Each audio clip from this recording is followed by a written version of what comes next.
This is Talk with Toni. It's Racial Equity Week, and we're doing several special programs. Our guest is Denise Barreto, who's Director of Equity and Inclusion. And of course, since this is Racial Equity Week, that's entirely appropriate. Tell us about yourself. Yes, I am glad to be here and be in Cook County at this moment, at this time.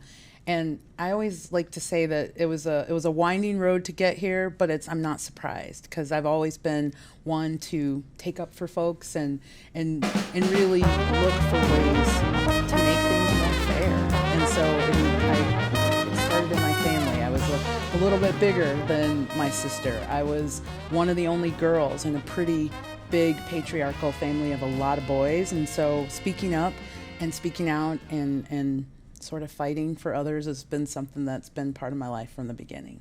Okay, so tell us a little bit about the kind of history that brought you here. Yeah, for sure. Grew up in Harvey, Illinois, went to high school. The Southland. The Southland, yes. I'm a Southlander by birth. I'm an Evanstonian by choice, barely. But I grew up in a time in the Southland when a lot of changes were happening. The residuals in Harvey at that time were from the steel mills, and my dad was he's still alive, union mechanic. He's retired now. And so we were always somewhat solidly well off. But I always noticed around me when things were changing and when things were happening. And, change is what drove us out of Harvey into Chicago Heights. And so the beginnings of this work, I would say, were student government. You talk about being a teacher, a history teacher being yours. Mine was always student government from like fourth grade on. I was some kind of officer and that, stayed with me. And after I was married and was an adult, I worked on a lot of different campaigns and was very civically involved throughout my youth, but it was as a mom in Lake in the Hills, watching the cuts to the Parks and Rec department and wanting to, just starting to volunteer and go to those things pulled me into, politics in earnest, and I haven't looked back.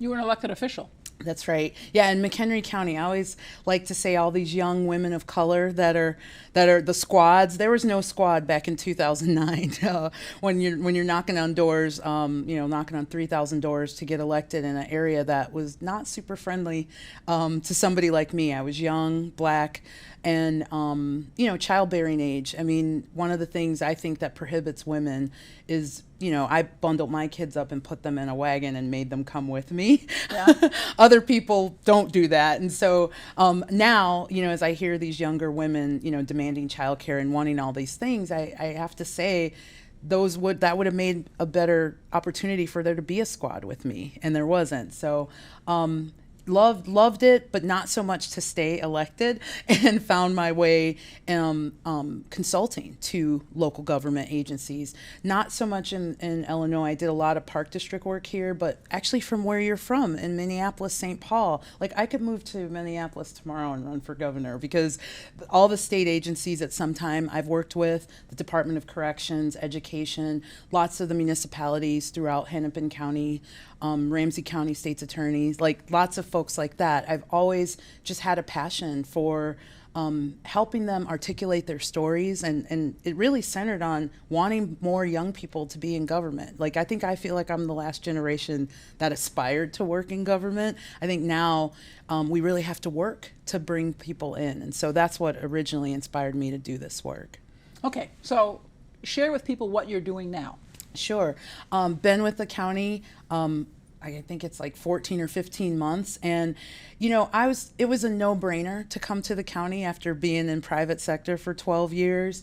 I 100% came, and I'm not going to be shy about it, because of you and because of the things that you've been doing to make Cook County more equitable.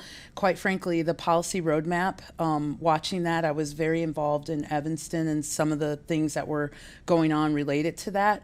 So I was always watching and paying attention, wasn't necessarily thinking I would be here. And then your former budget director was like, hey, there's an opening. And it was a once in a lifetime opportunity to come and be a part of the rebuild, if you will, of Cook County, and specifically the Southland. One of the things I would hear you all saying all the time when I was outside of this was that was an area we were focused on. So the chance to be the Southland girl to come back and be part of helping rebuild it was, I couldn't say no. Now, you came at a sort of interesting moment. We were about to be hit by a pandemic tsunami. So what have you been doing kind of since your arrival? Yes.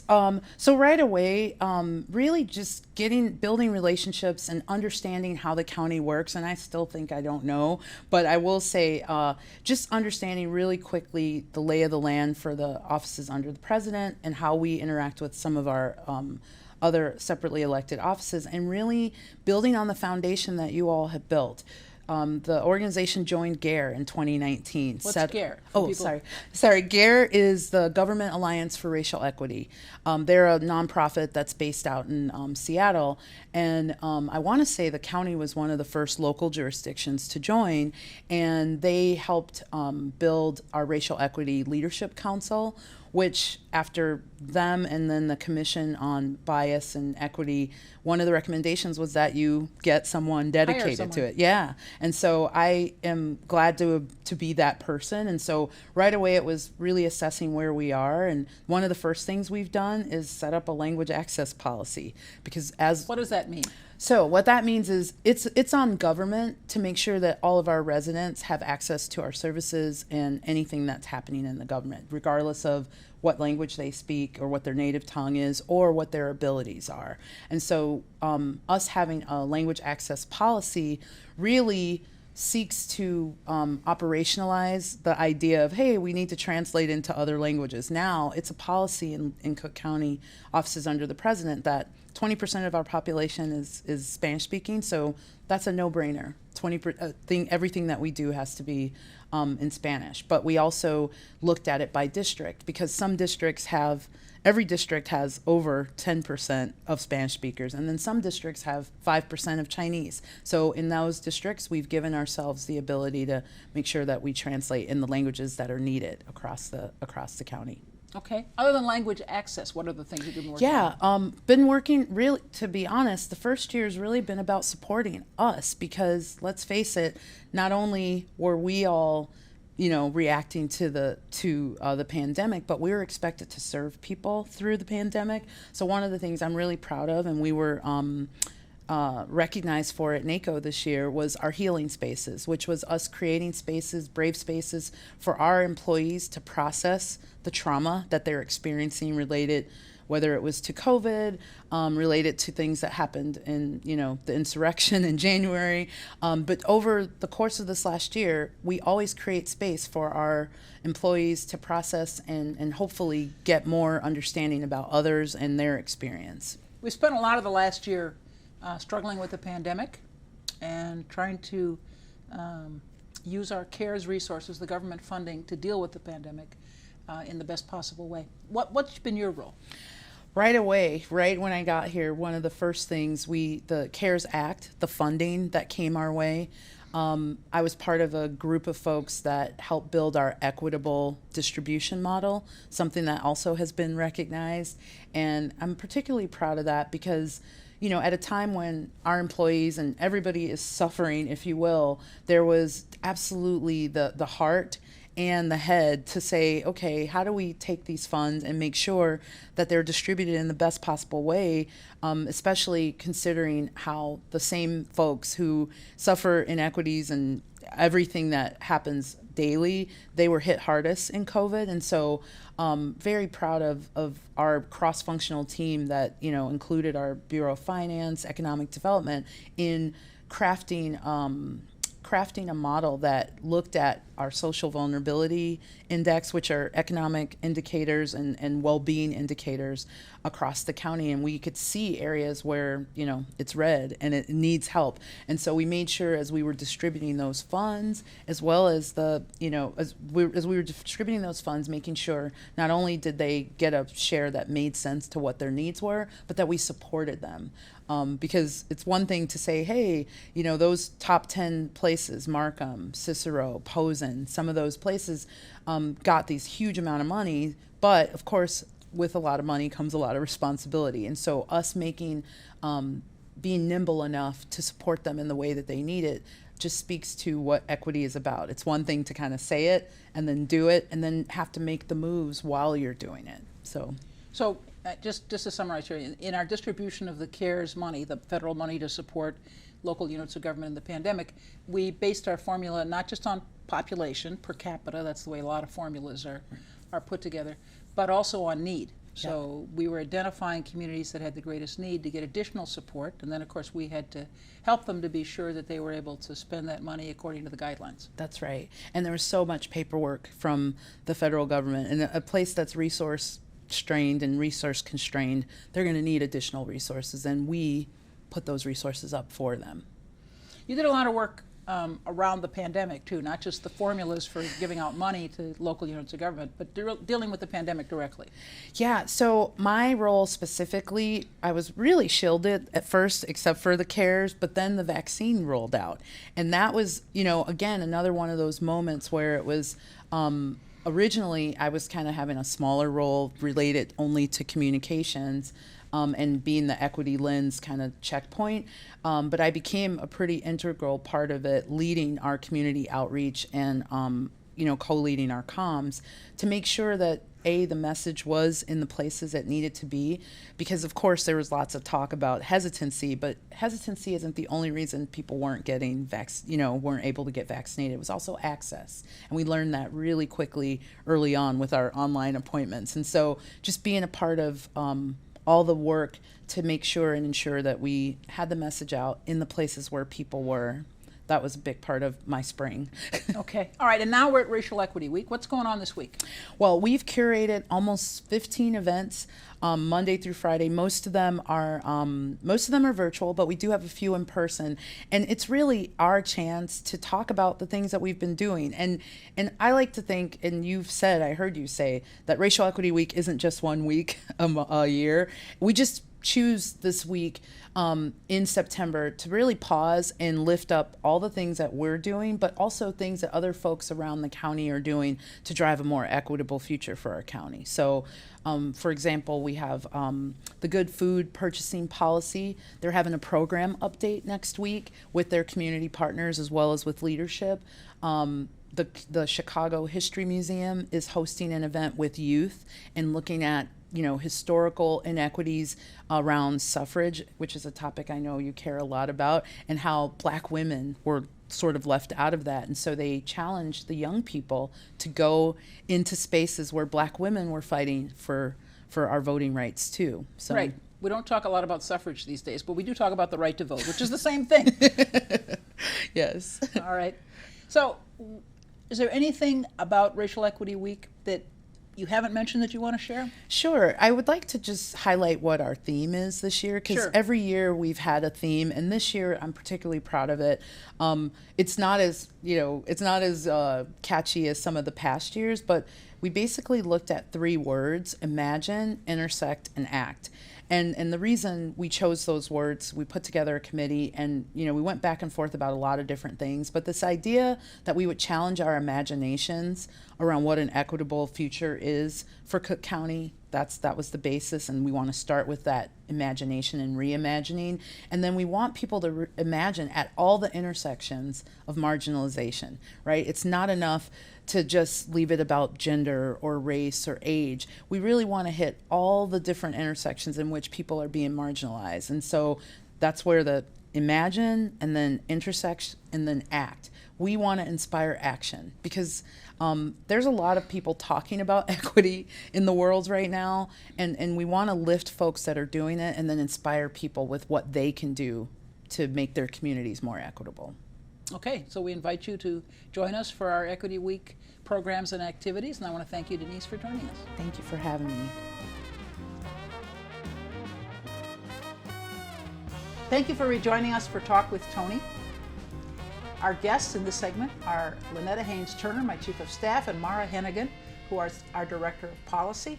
I'm going to ask Lanetta to begin by telling us a little bit about herself. Thank you, and thank you for having me again. It's always interesting to be on this side of the table and being interviewed by you. But I came to the county about 7 years ago. Actually, November will be 7 years, various leadership roles, but I really started out as an attorney and then moved into policy and nonprofit work, and really found my way to the county really because I really am committed and care about, you know, kind of the underserved populations and making sure that government does what's right to make sure that we have all residents who have healthy, thriving, safe communities. So it's been a journey, and I'm happy to be here.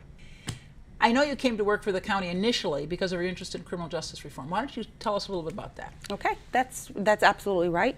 I joined the Justice Advisory Council, which spearheads your criminal justice agenda and makes sure that we are able to coordinate and collaborate with the other separately elected offices that make up the criminal justice system.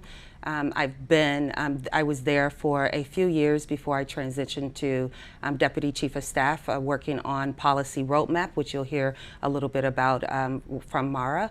But really the reform work around criminal justice space and making sure that all of our residents live in safe and thriving communities was really the crux of what brought me to the county and why I still continue to do the work that I do. All right, Mara, tell us a little bit about your journey. Sure. So I started out in policy and program evaluation, and then really quickly knew I wanted to work for government because I wanted to be part of public service. And I think, like Lanetta was saying, making sure our residents get the best services possible. And I came to the county as Lanetta's aide when she was the Deputy Chief of Staff. And then I was aide to the Chief of Staff, where we worked on the policy roadmap. And now I am Director of Policy, implementing the policy roadmap and also supporting our COVID response and recovery. All right, both of you have mentioned the policy roadmap. Yes. Why don't you fill that out a little bit? Yes, so it is our 5-year strategic plan. We completed it in 2018. I think the interesting thing about the policy roadmap is it was all done internal. It was all staff driven. Most strategic plans usually have a lot of consultant help.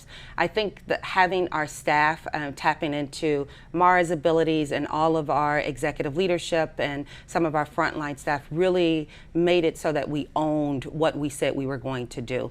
And so it's across 6 pillars, all of the things that we care about and what we see as the vision for Cook County, having healthy communities, safe communities, open, where individuals have the ability to engage with government and receive information about services and programs. Sustainability, really around, you know, how do we make sure that we are being true to environmental justice and making sure that everyone has clean air, clean water.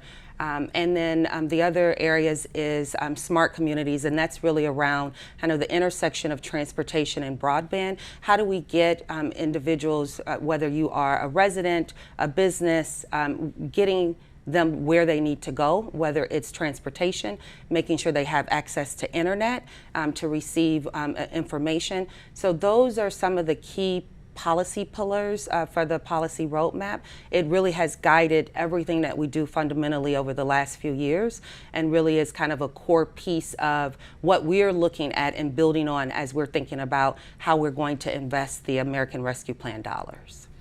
All right, so this was not something that was outsourced to consultants. No. It's something that we produced internally with our own team. Yes, and we had the very good help of the Civic Consultant Alliance, who is a pro bono partner and really working with government as thought partners. And so Frank Bill helped Mara and I and Alex Ensign and a whole lot of other folks within the President's office and offices under the President participated in that planning process over, I think we were probably about a good 8 to 9 months of pulling that strategic plan together.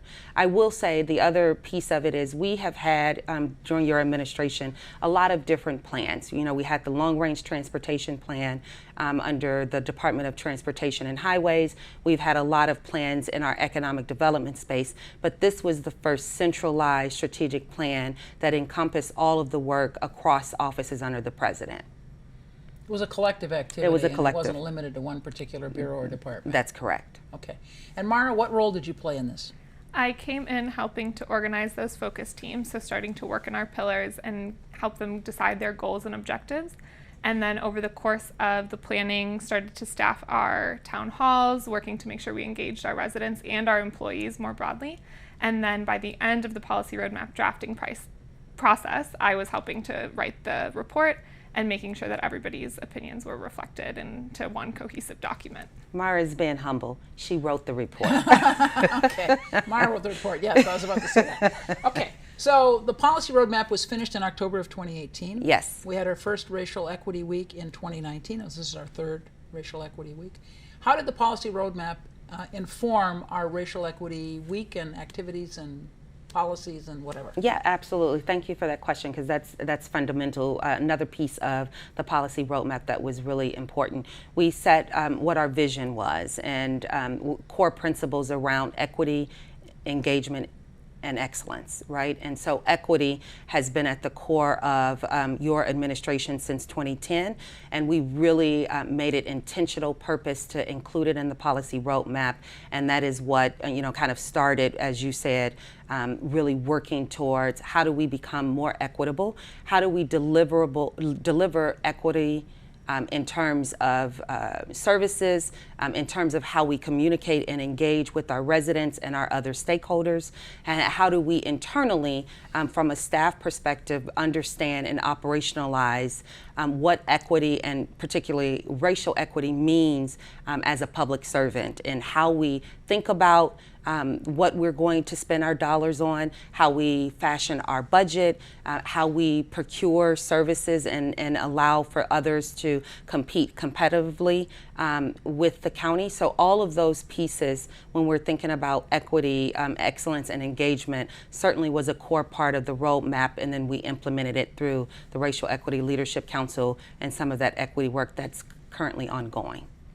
Okay, the theme, Mara, of our Equity Week this year is Imagine, Intersect, and Act. What's that about? I think it really speaks to what Lanetta was saying about bringing our policy work, or bringing an equity lens to all of our policy work. And so I think about imagining different ways we can do our work and imagining better outcomes for our residents. And I'm really excited to see kind of how we translate that first imagination piece all the way through action and how it impacts our work moving forward. Okay. I will say that we've gone under, the last 2 years have been difficult for everyone. And what I will say is the inequities that we have across the county have been amplified over the last 2 years or so with COVID, and the negative impacts for many of our communities that were already kind of left behind. And so the work and highlighting the Racial Equity Week, it's just 1 week, but we do the work every single day and thinking about what it is that we can do to make sure that our residents have the resources that they need in order to have healthy lives. And so I would say that the county overall, when you're thinking about equity, we really stand in the gap and make sure that we are the safety net for our most vulnerable residents who really need that support. And that includes our business community, our philanthropic community, all of the other stakeholders that make up, kind of the ecosystem of the county and how we deliver services. So we're excited about Racial Equity Week and being able to showcase some of the work that we do every single day, and then have some of those broader discussions about those inequities and how we all have a shared responsibility in making sure that all of our residents have everything that they need to thrive. Okay, in addition to Racial Equity Week, how are we putting our equity lens into action? It's a really exciting time for us in Cook County to be able to do that, because we are putting our resources where this commitment has been. And so we're using an equity lens to evaluate how we spend our dollars from the American Rescue Plan Act. And then we also have an equity fund task force, or we have an equity fund and a task force of external partners and subject matter experts to help us think about how we put our resources to drive equity and equitable outcomes for our residents. So we've been working on those things, and we'll be working on them over the coming year, and hopefully for the next Racial Equity Week, we'll have some good success stories for that. All right, good. Any last words? No, I second everything that Mara has said. All right, that's a good place to end. Thank you very much for joining us for this talk with Toni. Please look at our September 13th through 17th Racial Equity Week offerings. You might find something of interest, either personally or professionally. Thank you for joining